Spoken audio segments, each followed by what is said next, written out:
ritual rahasia, waktu paling sakral untuk visualisasi. Ada momen-momen dalam satu hari di mana alam semesta membuka tirainya. Dimensi antara dunia fisik dan batin menjadi sangat rapuh, dan di titik itulah visualisasi bekerja paling kuat. Waktu-waktu ini bukan sembarangan. Ini adalah jam-jam emas yang dikenal oleh para penyembuh kuno, para guru spiritual, dan mereka yang memahami cara kerja energi dengan mendalam. Tapi entah mengapa, pengetahuan ini tidak diajarkan secara umum. Ia disembunyikan karena siapapun yang tahu kapan waktunya akan memiliki kuasa yang luar biasa. Waktu pertama yang sangat sakral adalah saat kamu baru saja bangun dari tidur, ketika otakmu masih dalam gelombang alfa dan theta. Ini adalah waktu di mana pikiran sadar belum sepenuhnya aktif, dan pikiran bawah sadar masih terbuka lebar. Visualisasi yang kamu lakukan dalam keadaan ini akan langsung masuk dan tertanam seperti benih di tanah yang baru dibuka. Kamu tidak perlu berusaha keras untuk fokus, karena alam pikiranmu memang sedang dalam kondisi alami untuk menerima perintah. Waktu kedua yang tidak kalah pentingnya adalah sebelum kamu tidur. Inilah saat kamu meletakkan perintah terakhir ke dalam sistem energimu sebelum masuk ke dunia mimpi.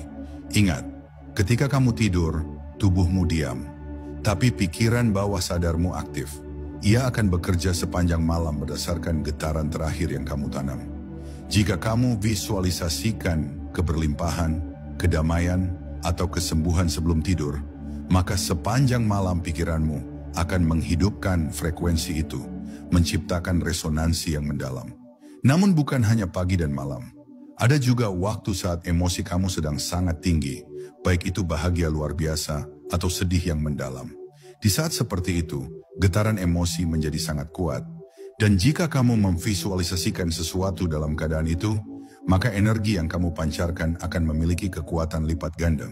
Tapi hati-hati, karena ini juga berlaku untuk pikiran negatif. Jangan visualisasikan ketakutan saat kamu sedang panik.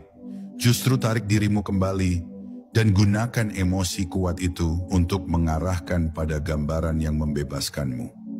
Untuk menjadikan visualisasi sebagai ritual, kamu juga perlu menciptakan lingkungan sakral.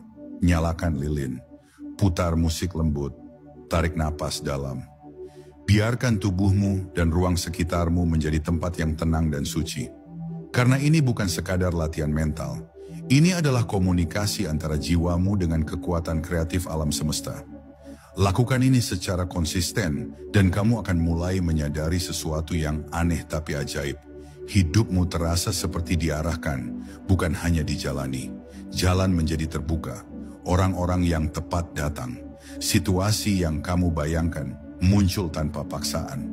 Bukan karena kamu lebih pintar, tapi karena kamu selaras dengan waktu semesta. Kamu tidak lagi melawan arus, kamu mengalir bersamanya. Rahasia yang disembunyikan selama ini bukan hanya tentang apa yang kamu visualisasikan, tapi juga tentang kapan kamu melakukannya. Karena waktu bukan sekadar detik yang bergulir, tapi medan energi yang hidup. Dan saat kamu bersentuhan dengannya di titik yang tepat, maka sihir pun bekerja tanpa disadari.